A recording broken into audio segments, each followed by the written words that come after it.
कुछ महीने पहले नेपाल के सुदूर इलाके में 9000 फुट ऊंचे पहाड़ की चोटी पर यह अस्पताल कुछ इस तरह दिखता था। अपने अलग थलग होने के कारण इस समुदाय के पास बिजली नहीं है, जिसका अर्थ है कि स्थानीय डॉक्टरों के पास उचित चिकित्सा उपकरण तक पहुंच नहीं है और अक्सर उन्हें केवल टॉर्च और बहुत ही बुनियादी उपकरणों का उपयोग करके अंधेरे में सर्जरी और जटिल प्रक्रियाएं करनी पड़ती है। यदि अधिक जटिल देखभाल की आवश्यकता होती तो बेहतर चिकित्सा सुविधा तक पहुंचने में घंटों लग जाते।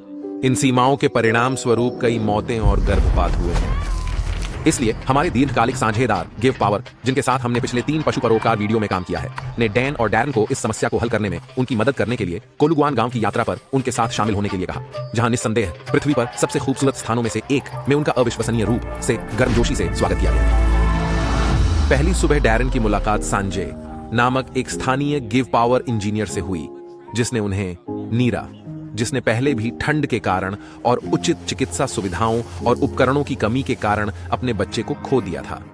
उसे निकटतम प्रसव केंद्र तक जाने के लिए पहाड़ी रास्तों से यात्रा करनी पड़ी और फिर चूंकि प्रसव केंद्र बहुत दूर था, वह प्रसव केंद्र तक नहीं पहुंच सकी और उसे बच्चे को खोना पड़ा।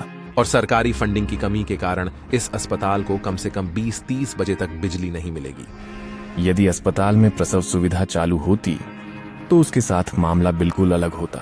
डैरन को पता था कि ऐसा दोबारा होने से रोकने के लिए हमें तेजी से काम करना होगा। उन्होंने हरित कार्यक्रम की संस्थापक मेलिसा से भी मुलाकात की, जो इस विशाल परियोजना को पूरा करने में मदद करने के लिए कई अद्भुत छात्रों और स्वयंसेवकों को लेकर आई थी।